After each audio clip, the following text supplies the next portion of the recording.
weekends nationally. I just love our community.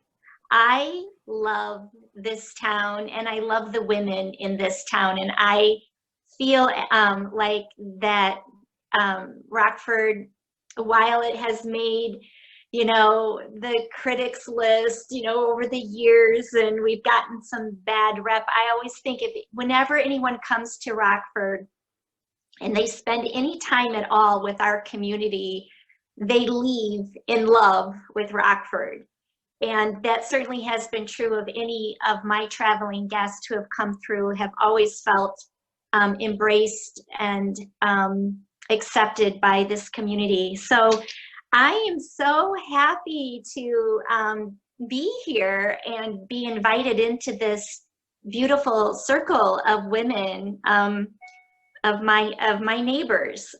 We are neighbors. I too have my own businesses, and just, you know, with all that's been going on with the with our COVID-19 and just, you know, the impact that has had on our families, our relationships, and our small businesses, I feel like even more of an honor to be able to just talk with all of you today. So thank you so much. So I was given the topic to talk to this circle of women, this group of women, about the value of a tribe. And boy, I have 1,000 things to say about the value of a tribe. But I put some thoughts down so that I could be concise. And I do want to just check in, Jocelyn. It's like we have like 15 to 20 minutes. I want to keep an eye on time. Ultimately, it's kind of 15, 20 minutes is the norm, but if it goes over, you know, yeah. We'll go for 20 minutes, 15 to 20 minutes. I got my eye on the clock here. So with that being said, I put some thoughts together to keep myself concise and keep a boundary with all of the many things that we could talk about for hours and hours and hours and hours around the value of a tribe. If you have a pen and paper handy, I would like for you to put it in front of you, just for you to, you might want to write a thought down here and there. I also do have some handouts that Jocelyn will be able to email you after our talk. And then also she might be able to put some up as we go along. And I'll cue you, Jocelyn, for that. But I want you to start out with your pen and paper, because I just want you to take a moment with me.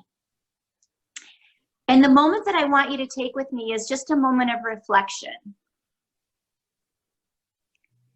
And that which I want to reflect on is, I want you to think of a time when you were part of a circle of women or a group of women,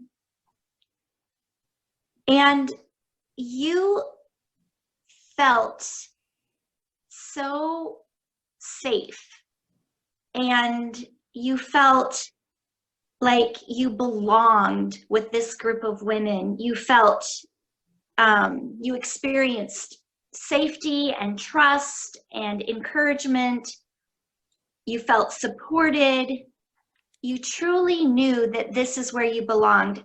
So I want you to just think about that. And maybe it's this circle of women here in your monthly meetings. Maybe it's, you know, maybe it was when you were in Girl Scouts as a young girl. Maybe it was a youth group, or maybe it was just sitting around your family dinner table. But I just want you to think of a time when you were a part of a group and you just knew that you belonged to that group. And what I want you to think about is, what made that feeling of belonging happen for you? Meaning, what was going on in the group? What was going on around that circle, or in that circle, that left you with a feeling of encouragement, support, and belonging?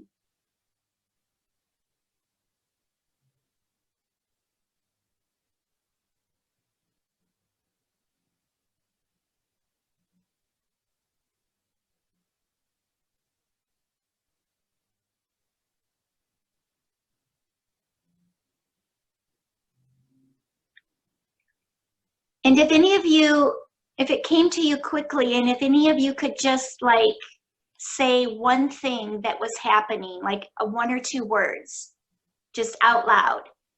You can unmute yourself and just, a couple of you just say, what was going on? Feeling safe. Yeah, great, thank you. Who else? Camaraderie. Like, Camaraderie. camaraderie, right, right. Loved. Pardon? Loved. Loved, Non-judgmental. right. Common Being beliefs. Say that again? Common beliefs. Yes, Being Less- vulnerable together. yes, yes, Less fear in being known. yes. Yes, thank you, ladies, and let me reflect this back. So remembering a time when you felt like you really belonged to a group, there was vulnerability, there was safety, camaraderie, shared values, shared beliefs. There was not any judgment. You were like validated and heard and known in that group.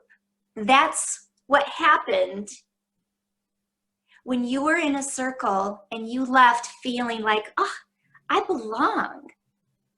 I felt safe, known, validated.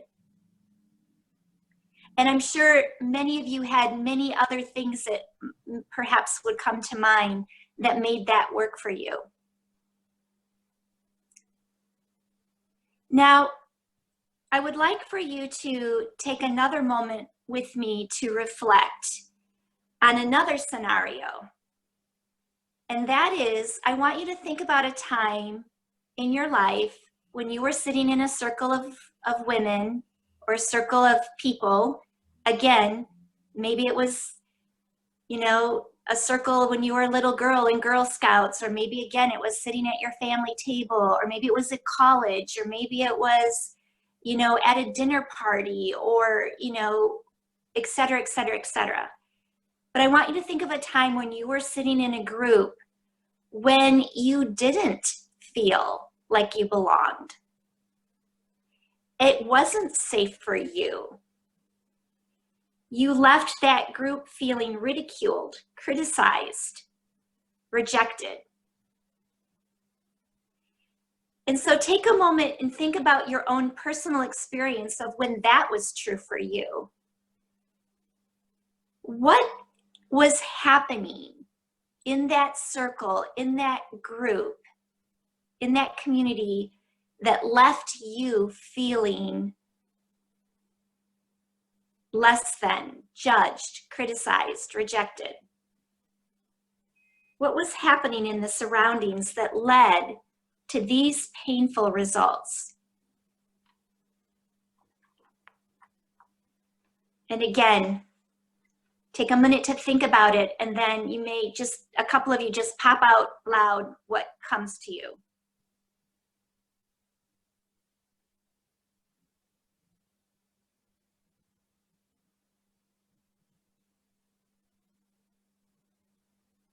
Say shame. Shame. Shamed. Yeah, thank you. Who else? What happened to you when you felt rejected? Felt inadequate. Yes,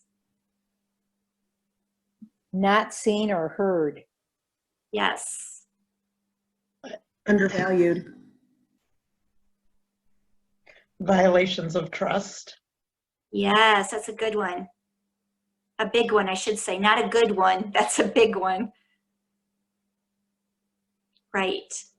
So when your experience of a circle was that you were shamed, you were left feeling inadequate, you were not seen, you were not heard, you were not valued, and violations of trust were happening, you know, the list could go on and on and on and on of what happens in a circle, leaving a woman feeling completely in despair as a result of spending time in that group.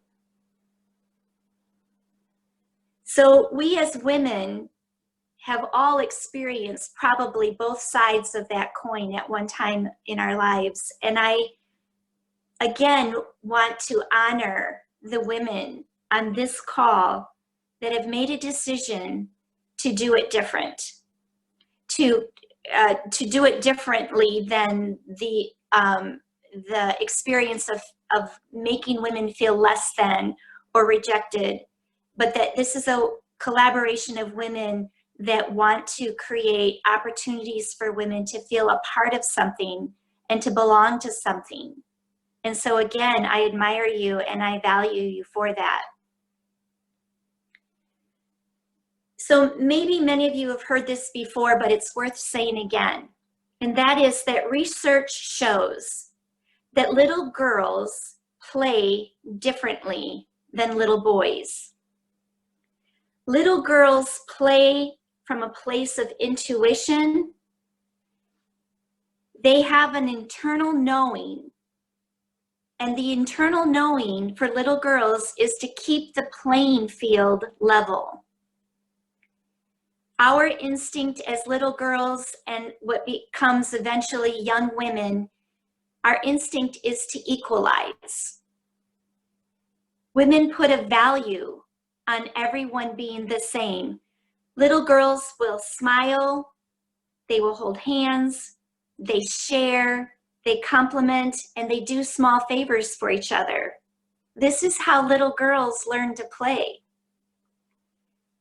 It is important for little girls to have a sense of equality and fairness where everyone is treated the same. If you ever watch a bunch of little girls play, you will see that this is true. This represents the pure essence of a little girl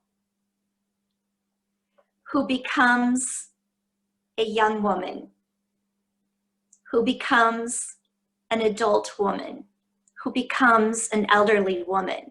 This is the pure essence of womanhood. I personally believe that women are pure. Women deep down want fairness and equality, and they see the world that way.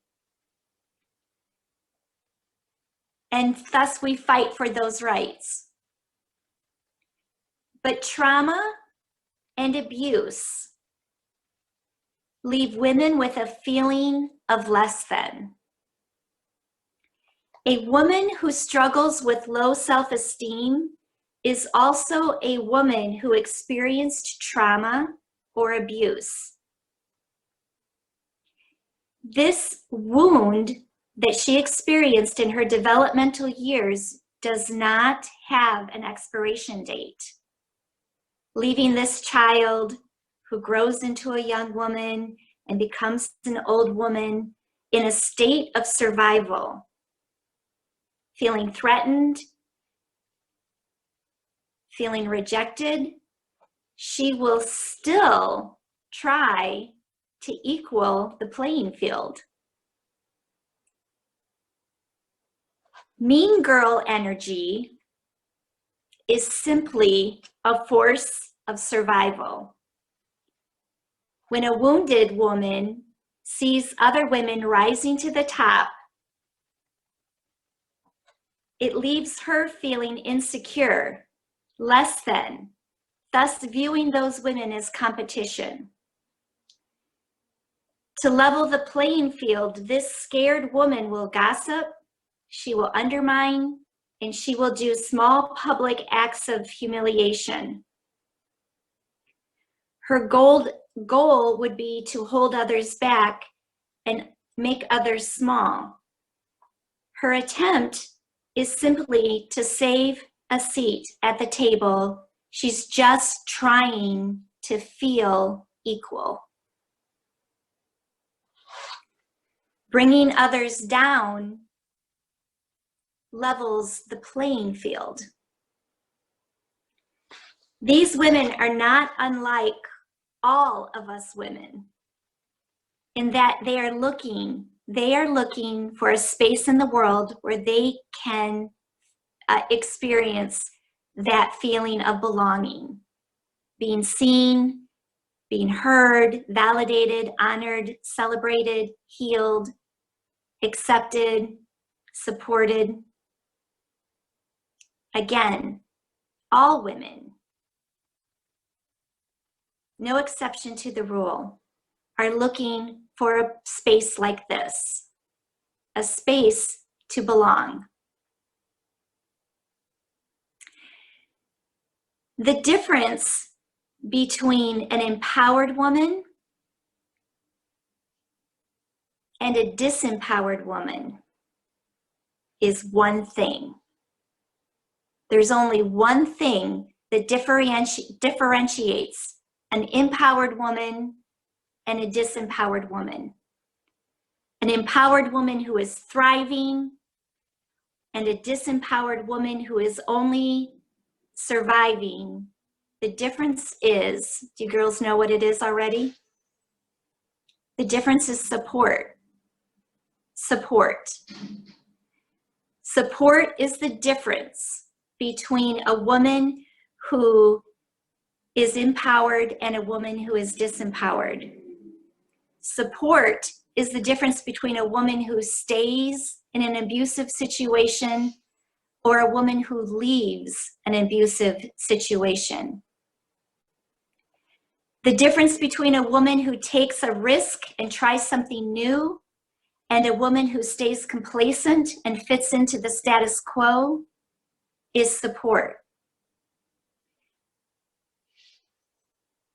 The difference between a woman who is a connected parent who is thriving with her children and a parent who is worn out and frustrated is support. And I know this is a really hard thing to hear, and it's a hard thing for me to say, but I'm going to say it because we're a group of women and we understand the way the world works. But even the difference between sometimes a woman being able to keep her baby or give it up for adoption or have an abortion is support. No judgment. I'm just saying the difference is support. The value of a supportive community in a woman's life is absolutely necessary. The value of a supportive community in a woman's life is absolutely necessary. This community of women is often fondly called my tribe. The tribe that you have can make the difference between your survival or your ability to thrive and flourish. Sometimes this tribe can even make a difference between life and death. I'm going to say that again. Sometimes this tribe makes a difference between decisions of life and death. For generations, women have been knowing this deep truth and have been practicing these traditions. In early civilizations, women lived together. They cycled together, they bathed together, they gave birth together, they raised children together, they planted together, they cooked together, they traveled together, they did laundry together, they encouraged each other, they supported each other. They cared for each other. These traditions of the past are still applicable to the success of our mental health, our physical health, our relational health, and our spiritual health today. So once again, I know we're on a Zoom call, but just look around at this amazing group of women that this organization has enlisted. You are a community of women designed to educate, to empower, to heal, to support each other. And once again, I admire the work that you are doing in our Rockford community.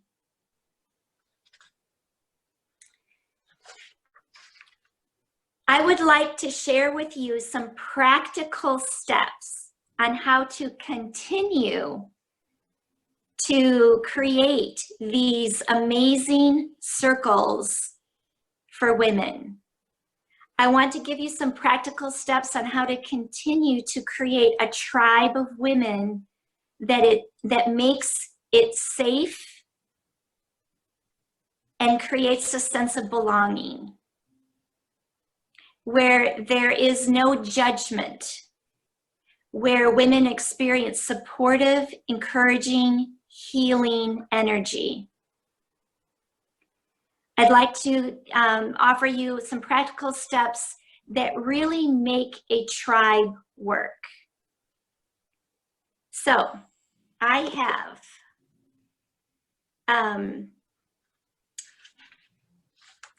have 12 practical steps. I'm just going to kind of breeze through them. And again, Jocelyn will be able to send out some handouts as along the way. But step number 1, you want to have guidelines. And the reason why you want to have guidelines, and this will be the guideline, Jocelyn, not the clean talk, but it says guidelines at the top. Guidelines, right. The reason why you want to have guidelines, again, because women want to have an equal playing field. So it's so important for women that everything is equal and that everyone is treated the same. So having guidelines gives women a sense of safety, and it gives them a sense of knowing what the rules are. And this kind of equals the playing field. So I'm just going to briefly go over this set of guidelines that, is one that kind of universally works. I will respect confidentiality. I will be present in the moment. I will stay when times get tough. I will speak my truth. I will ask for what I want. I will take care of myself. I will express and own my feelings. I will own my own judgments. I will actively listen. I will speak respectfully without blaming, shaming, or fixing. I will ask permission before offering feedback or advice. I'm willing to make mistakes. I'm willing to laugh at myself. I will be on time and stay to the end, and I will turn off my electronics. That's just one sheet that, you can add to it or take away from it, but gives an example of how to set up a safe container that everybody knows what the rules are. The second way to set up a safe container, I use the word container, that's just a synonym for circle, is to start with a check-in. And a check-in is simply a way to give everyone an opportunity to express how they're doing. I always suggest checking in on a physical level, 1 or 2 words. How is your body doing? Checking in emotionally, relationally, and whatever else you want to check in. I do have another sheet, Jocelyn, this is the one that says the 5 emotions. And it just gives you a guideline on when you check in emotionally, it's best to use the simple emotions. There's only 4 emotions, even though there's 5 on here. There's only 4 shades of there's only 4 primary emotions, and then everything else is a shade of these emotions. But universally, glad needs sharing, sad needs comfort, mad needs to vent, and something needs to change, and scared needs safety. Shame is a version of fear that needs validation. Shame is the fear that I'm bad, where scared is the feeling that something bad's going to happen. So it's good to have like the sheet to have everybody check in. Where are you? How are you feeling emotionally? Just to kind of know. And then you can use the emotion as a navigating tool of what needs to happen. So that's number 2. Number 3 is to not give unsolicited advice. I do not have a handout for this one, Jocelyn, so we're finished with that. But it's really important for safety in a group is to not give unsolicited advice. Can you give advice? Absolutely. But only when someone asks you for advice is it appropriate to give advice. And the reason why is unsolicited advice is actually criticism. When somebody is sharing and you say, well, did you try this? Or have you ever thought about that? There's a way that you are criticizing or placing judgment on what they are saying. Also, number 4, that would be number 3. Number 4 is you want to use I statements when speaking. Now, I'm imagining that most of you already have heard this, but it's just a really good reminder to use I statements when speaking. And remember, as the speaker, to use an I statement, but as the listener, remember that when someone is talking about theirself in an I statement, they're not asking you for anything. They're just simply sharing something about themselves. And the best reply is to say, thank you for sharing. Much better than, did you try this? Or have you thought about that? Just say, thank you for sharing. You could say, is there anything you would like from me? You could open that up, but mostly just validate, thank you for sharing. Number 5 is be careful with questions. Like in a tribe, when a woman is sharing and then she gets bombarded with questions, that can feel like criticism too. Often questions are like this, kind of covert way to criticize someone. Again, well, what did you do that for? Or why did you say that? Or what did you do then? It can come across as criticism. So in a tribe, it's best to, when you're asking a question, if you want to ask a question, reveal your motive of why you're asking the question. And it goes like this. I'd like to know more about ABC, fill in the blank, so that I can understand, fill in the blank. That modality gives you a way to have curiosity that doesn't come across as criticism. So it'd go like, Jocelyn, I'd really like to know more about what you were just talking about so that I can further understand, how hard it's been for you. That's sort of the formula that really can help people come out talk more about the topic without feeling criticized. Another important rule, and this is kind of a hard, fast rule for me, is when you do ask questions, ask one question at a time. Wait for the answer before you ask another question. We as women have a tendency to ask like 3 or 4 questions at a time. What did you do then? And how long did it, where did you go? And then what did he say? Da, da, da, da, da, da, without having waited for the answer to the first question. This is kind of a hard, fast rule in relationships. You can take this home and do it with your partners and your significants. One question at a time. Wait for the answer. If you don't get the answer for 3 days, you still wait for the answer. Ask that same question again. Do not move on to the second question until the first question is answered. This really, really works. Number 6, that was number 5. Number 6, learn to sort through the information in your head by categorizing it into different areas when you're communicating. This would be the Clean Talk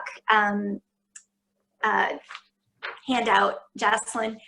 And a way to organize your content when you're communicating is to sort out the data, which is the fact, that's the fact is what is real for everyone.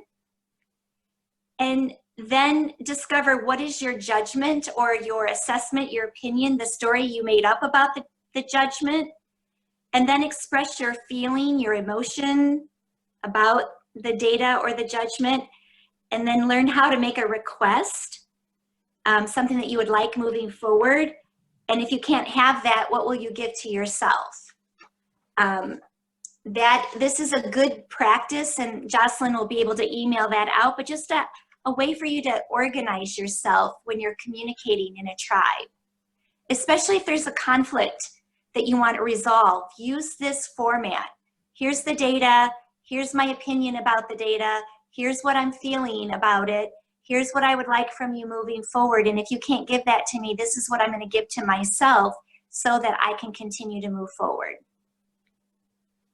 That's number 6. Number 7 kind of goes with that request of the data, but make sure that you ask for what you need rather than having an expectation that people will read your mind.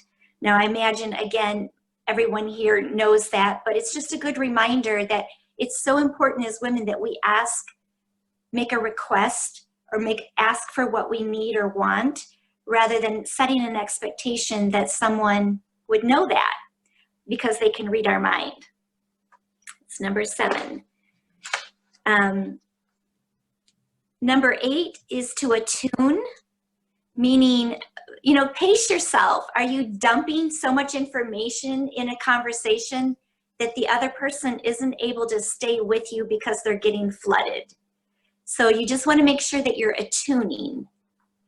Number 9, I think this is a really good one, but if you need to vent, like just get a bunch off your chest or maybe you really want to dump, word vomit, I think it's a great practice for women to do that, but set a boundary with it ahead of time. Meaning you could say, hey, I need to vent. I need 15 minutes, set a timer, and I just want a word dump for 15 minutes, and I don't want to be accountable for anything I'm saying. I just need to get it out. I just need to vent. There is a tool that I put with this, Jocelyn, this is emptying the jug.